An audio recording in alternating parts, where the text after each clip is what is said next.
Hey guys, Bird Yu-Gi-Oh here. So today I wanted to do a deck for one that I really like, DDDs. It's also a deck that is not really going to get touched on the ban list.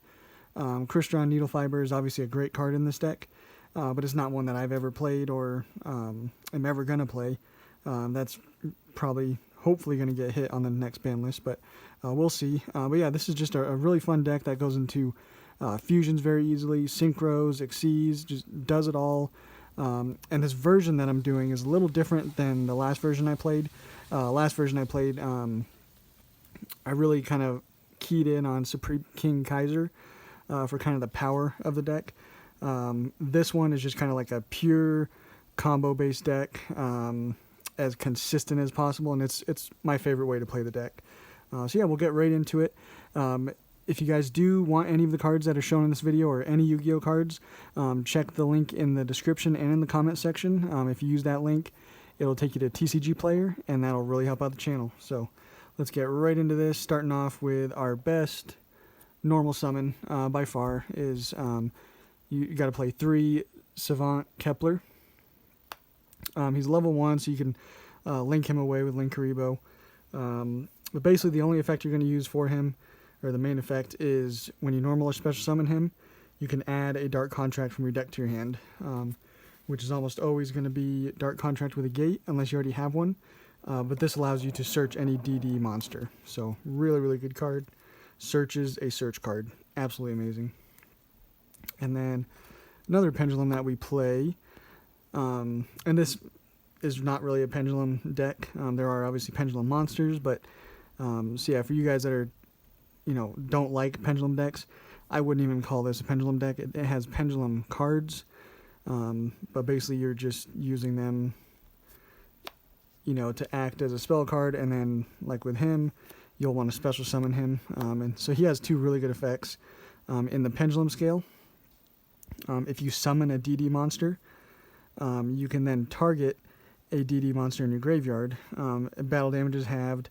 And then you can special summon that monster and then take 1,000 damage. So great way of special summoning from the grave. That's kind of what this deck does best, is special summon cards from the grave. Just get a lot of advantage and cards on board that way. And then if this card is normal or special summoned, you can target 1 DDD monster in your graveyard and special summon it. And we have a really cool way of special summoning him from the pendulum scale. I'll show you that. And then we're also playing 2 Savant Thomas. And also Ragnarok is a level 8, so he'll help you go into, usually it's going to just be Xyz plays, or just have a nice beater on board. And then we play 2 Savant Thomas, another level 8. The main reason you play him is during your main phase. When you activate him in the pendulum scale, you can just add a face-up DD pendulum monster from your extra deck to your hand. So really nice effect there. And then also his monster effect. You can target a DD card in your pendulum zone, destroy that card, and if you do, you special summon a level 8 DDD monster from your deck in defense position. So that's a great way of getting out an easy Ragnarok. So 2 good effects for him as well. And then we play 2 Savant Copernicus. The main reason we're going to use him is when he's normal or special summoned, you just send a DD monster from your deck to your graveyard. You could also send a Dark Contract, but most of the time you're just going to send, like a Lamia or Swirl Slime, Necro Slime, whatever you need in the grave. So he is pretty good. And then we also play 2 Chaos King Apocalypse. Really the only reason we're playing him is because of Gilgamesh. This card is just basically a free special summon, and he's a level 7, which is really good for synchro summoning. And so his scale effect, you can banish 2 DD monsters from your graveyard and then special summon this card from your pendulum zone. So really good way of just, again, getting a free monster on board. And then during your opponent's turn, if this card is in your hand or graveyard, you can target 2 face-up spell and traps you control. You can't special summon except for fiend types. You destroy the 2 spells and traps that you targeted, and then you can special summon this card from your hand. and that's a quick effect, so pretty cool. Easy card to get out, basically. 2700 attack. And then for our non-pendulum DD monsters, probably the most important one is Lamia. It's your level 1 tuner. She, I don't know what it is really good. If it's in your hand or graveyard, you just send a DD or Dark Contract from your hand or face up on your field to the graveyard.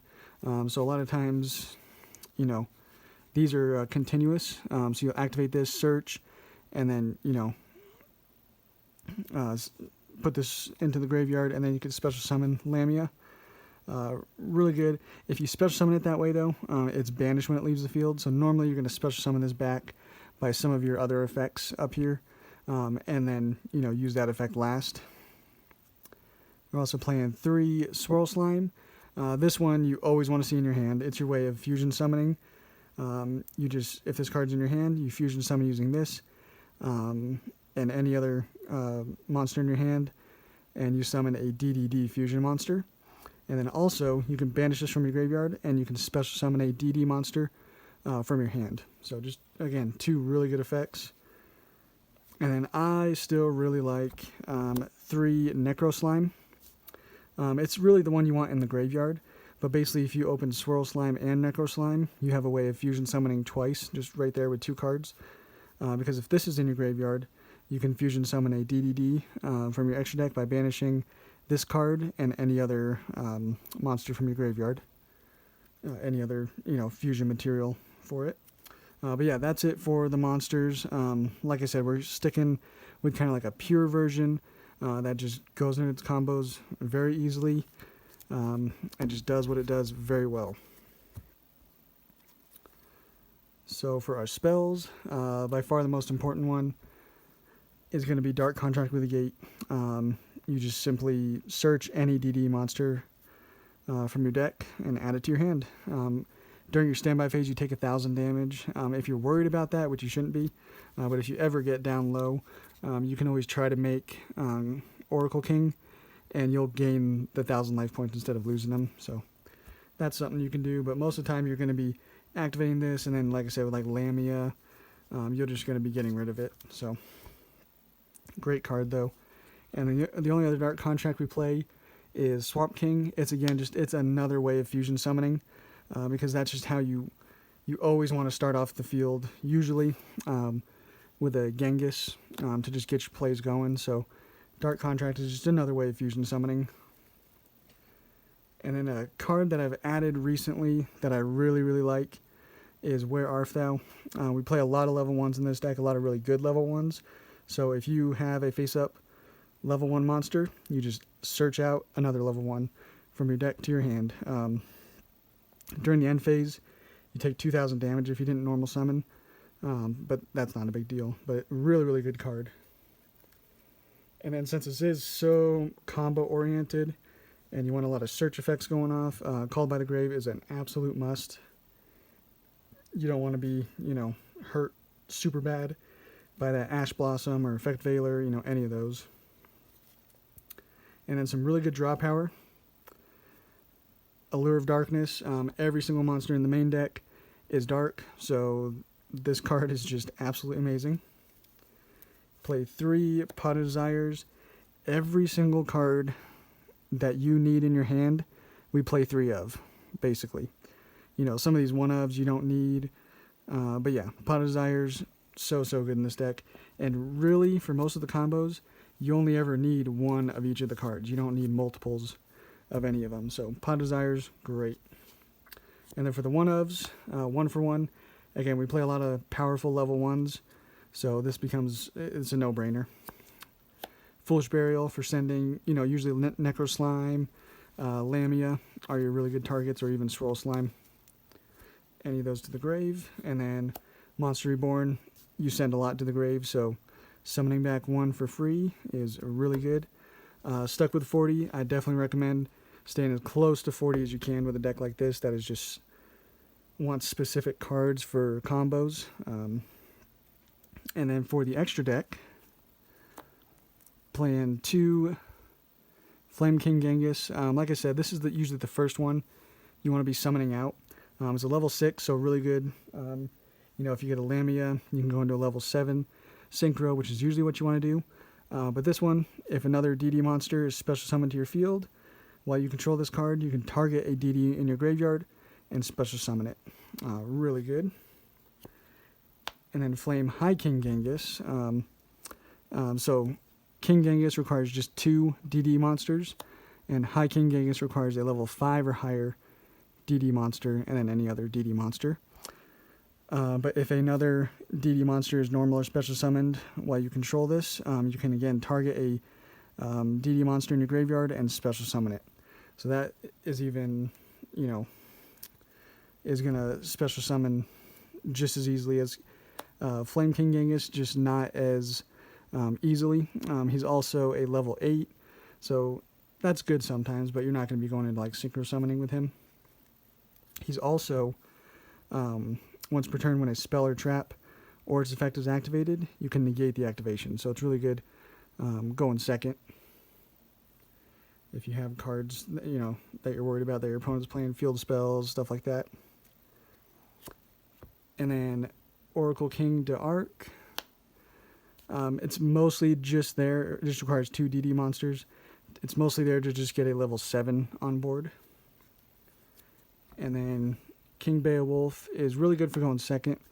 If a DD monster you control attacks a defense position monster, you can deal piercing battle damage. And then during your standby phase, you can destroy all cards in the spell and trap zone. It's also 3,000 attack and a level 8. So pretty good card. Some people cut it. I still like it. And then for our synchros, 1 Gus King Alexander, that's our 7. It just requires a DD tuner and 1 or more non-tuner monsters. And then if another DD monster is, again, normal or special summoned while you control this card, this one you can target a level 4 or lower in your graveyard and special summon it. Really good card. And then Odd Eyes Meteor Burst. This is your way of... So when this is special summoned, you target a card in your pendulum zone and special summon it. So that's your way of being able to easily special summon out your Ragnarok, and then he'll then be able to special summon one from the grave. So really cool combos opened up with that card. And then our 8 is Siegfried. He is really good. During either player's turn, you just target a face-up spell and trap on the field. Its effects are negated, so this is your spell trap negate. And then our monster effect negate is Crystal Wing Synchro. Those are our 8. Really, really good. If you can obviously make both of these, which is not too difficult with this deck, that's really nice. And then our rank 8, we play Hope Harbinger for negating a spell effect. And then Dawn King Kali Yuga is really good because, well, for a lot of reasons, but when it's XC summoned, other cards and their effects cannot be activated. So obviously that's really good for going second. And then you can detach 1, destroy all spell and traps on the field. And then you can also detach 1 and then target a dark contract in your graveyard and set it. So you can, destroy all of them and then set 1, hopefully blowing up all of your opponent's spell and traps. So he's just really good. You also have the option of playing rank 7s, but normally I don't go into rank 7s very often, so I just cut it, but you can definitely do it if you want. Then we play Gilgamesh. Main reason to play him is when he is special summoned, you can not special summon for the rest of the turn except DD monsters. So that's the worst part, is you can't be going into like Crystal Wing or anything like that. But you place 2 DD pendulum monsters with different names from your deck to the pendulum scales. So that just, again, is getting you some pretty nice, effects off, hopefully, in your scales. Play Cross Sheep. That should seem self-explanatory, because you make this, and then when you fusion summon, you can then just special summon a level 4 lower monster in your graveyard for free, which is, again, what this deck likes to do anyway. And then a Wee Witch Apprentice. Everything's dark, so making this just kind of is going to boost your guys up. And then a Linkuriboh. Again, we play some level 1s, and especially like Kepler, we don't really need him on the field. So using changing him into a Linkuriboh is sometimes pretty good for your combos, getting those going. But yeah, that is the deck, guys. Hope you liked it. Hope the ban list comes out soon. Got some good stuff planned once that hits. But yeah, we'll catch you guys on the next one.